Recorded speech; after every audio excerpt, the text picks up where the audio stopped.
now we're going to switch gears a little bit and talk about green spaces. So Adam, take it away.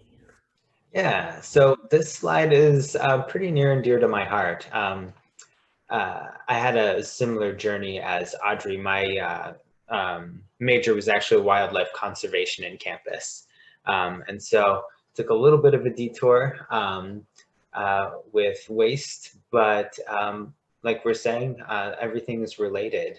And so I want to talk a little bit just about biophilia. And it is a hypothesis. Of course, it's very difficult to prove this, but it makes sense when you look at it. And when I'm speaking about biophilia, it's just, it literally translates to the love of life. And so we're talking about love of nature. And so the hypothesis goes that we all kind of evolved to have an appreciation of nature, and we evolved in nature.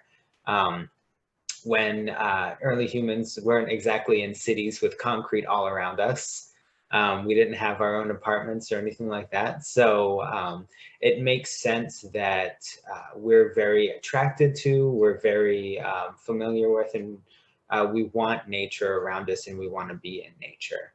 And so some of the ways that this looks like is that if you have houseplants in your apartment, I have near 100.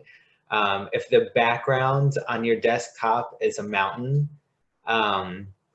if having natural light and big windows is important to you, and if you just notice that you have to spend some time outside, like if it's a long day at work and you look out the window longingly, that is all support of the biophilia hypothesis, that nature sustains us and we kind of need it to be happy. And so when you're working and learning, kind of taking that biophilia hypothesis and applying it to your life has a lot of really good effects. So it can reduce mental fatigue, it restores focus. Being out in nature provides settings for experiential learning, especially if you're in a garden. Viewing plants reduces illnesses and self-reported sick leave. And having those views in your dorm, being able to see nature leads to improved mental function. So the more that we can feed that natural part of ourselves, the better it is. And everybody knows about that dark, rainy season in Seattle. It can get really difficult. So get a happy light, get yourself some houseplants, and hope for the best. Thank you, Adam. Mm-hmm. Okay, and I wanted to talk a little bit about reducing waste and enjoying the outdoors. Obviously, both of those things can be extremely helpful for Adam's hypothesis, or I guess the general hypothesis. So I want to talk a little bit about just using reusables. Every time you use something reusable, like a cup or maybe even a type of stasher bag, which is different than a plastic bag, it can kind of give you the sense of you're putting less stress on the environment around you. And you're definitely doing a really good thing when you do that. So taking time to realize that and be proud of the fact that maybe you have a special mug that you bring around is really important. And then I want to talk about picking up trash. Obviously, there's a lot of trash that you should not pick up that's not safe, but if you see something that is safe to pick up and you pick it up and put it in the right area, that can always feel really good. Sometimes we don't have a lot of control about the world or what's going on around us, but you definitely can control just noticing what's around you and maybe picking it up. Even just doing one of that a day or a week is not only helpful for you, but helpful for the environment and the world around you. And then I wanted to talk about getting thrifty. There's a lot of reasons why being thrifty makes people excited. You can save money, you can find something really cool you might have not seen before. A lot of times it's one-of-a-kind things, but it also plays into that reuse concept and reduce, reuse, recycle. So all of that stuff is super helpful, not only, again, for the world around you, but also just for your mental health and well-being. So those are even the little things it's easy to focus on and have that help you out. Yeah, and then one more thing I wanted to add about thrift shopping related to the outdoors is that lots of people think that or like a barrier to getting outdoors is gear and how expensive it is. But at least in Seattle, and I know online as well, there's lots of different local consignment shops and used gear stores out there. You just have to do a little bit more digging, and that helps to eliminate the barrier of really expensive specialized gear for getting outside. And oftentimes you don't need all of that gear. You can just walk outside your front door, yeah, and have those benefits. So yeah, it's great when you can find a good deal on a really expensive like jacket or something too. So that too, and the thrill of the hunt. Thank you, Madeline. So this is coming close to the end of our prepared content. We just thought it would be fun to showcase some of our favorite green spaces on campus. So yeah, we just have a handful of spaces that maybe you're not aware of that we're going to show to you. So this is the Fritz Hedges Waterway Park, which is brand new. It just opened up down by Agua Verde and all of the different fisheries buildings. And this one's near and dear to our heart because it actually exists where our old building used to exist. And that building, we moved out in 2015, and now there's a beautiful park where our relatively old and rundown building was. So especially when the weather gets nicer, this will be a really wonderful park to enjoy. Lots of great seating, and they have kayak launching and all of that. Next up is the UW Farm at Mercer Court.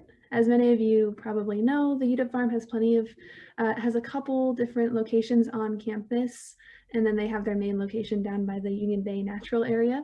But this is a great resource right on the edge of campus, and it's close to our office, so I often detour through it when I'm walking back to the office, and there's benches to sit and enjoy. You can almost see the water from some of the areas at this site, and they always have interesting things growing all year round. It's surprisingly green right now, even though we're getting towards winter. So that's a neat place to check out. And then, of course, we have the Medicinal Herb Garden, which exists on a couple different sites, basically from Benson Hall all the way over to Rainier Vista.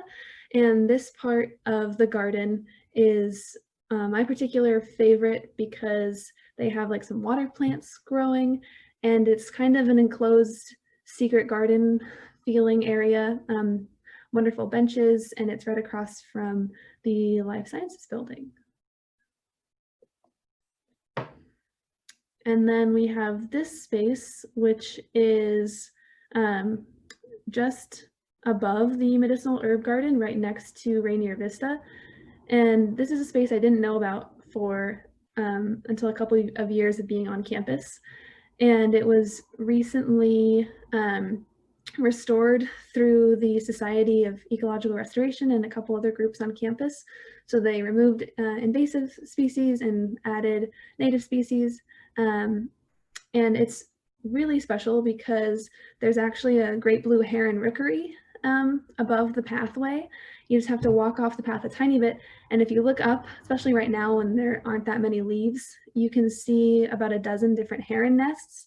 And in the springtime, you can actually see the great blue herons coming and going from those nests because they lay their eggs there every year in the springtime. So it's a really special place that I encourage you all to go check out. And this is a relatively new spot on campus. It was just restored, I think also through the Society of Ecological Restoration. I'm not 100% on that, but they have lots of native plants with great educational signage about all the different native plants, some neat benches. And then of course they have a habitat tree.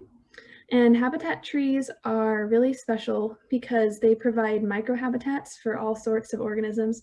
So from invertebrates that live inside the decaying wood, and then woodpeckers eat those invertebrates, and birds, bats, and raccoons will make their home inside hollows of these dead trees. So it's really special that UW strives to keep some of these dead trees standing for all organisms to enjoy. And then we have Green Garden, which is a grassy space with some benches and beautiful trees right next to Smith Hall, Thompson Hall, and the Hub Lawn. It also kind of has a secret garden feel to it, but it's a very relaxing place to spend a couple minutes of your time. So that was the end of our green spaces on campus. And there, of course, there's so many more. UW has a wonderful grounds team that maintains all of these spaces. And yeah, it's like working in a park sometimes. So I encourage you all, if you are working on campus, to take some time on your breaks to get outside. And even if it's cold and rainy, I know it's hard to want to get out. Yeah, take some time to enjoy those beautiful natural spaces. And we have an activity for you to do. Not right now, this would be after our presentation is finished. And we will send out some instructions later on as well, because I think because all of you had to sign in to join this presentation, I will be able to email the instructions to you all. But we want you all to try and do some forest bathing, which we talked about on our social media this week. And so we want you to try and visit a green space close to your home, school, or work. And if it's possible, if you feel safe to do so, try not to bring technology with you, because it can just be a distraction. But of course, I understand not wanting to go into like a forested area without a phone sometimes. And there are a couple different things you could try doing. You could try picking up a rock, mentally put a problem on it and drop it. That was proposed by Madeline, and I think that's a really neat idea. Also, you could take 5 minutes to focus on each sense. So what do you hear? What do you smell? What do you see? What do you touch? I don't know what you would taste. Taste at your own risk, I guess. Or you could, meditate. There's lots of guided meditations online. And then also, if you do bring a phone, you could set an alarm on it and don't pick it up until the alarm goes off. So that's a way to try and distance yourself from your technology, but also having it with you for if it makes you feel safe. So yeah, and so we will mail you a neat low waste prize. We have a couple different options. I think we have some cotton produce bags, and we also have a stasher bag, which Madeline mentioned earlier. It's like a reusable silicone bag. So if you do take the time to do this activity, you don't have to send us too much proof. If you just send us a couple sentences about what you did, or maybe you decided that you wanted to take a notebook with you and take some journal notes, or maybe you did a sketch or something like that. Just send us some sort of proof that you did this activity and you got out and you forest bathed. And then we'd be happy to send you a low waste prize for participating with us. And you can email us at recycle@uw.edu or message us through social media, and we would be happy to see what you've done. So that is everything we have prepared. So thank you for joining us today. We hope you feel relaxed and energized and ready to go for a stroll through your local green space. And now we're going to open it up for questions.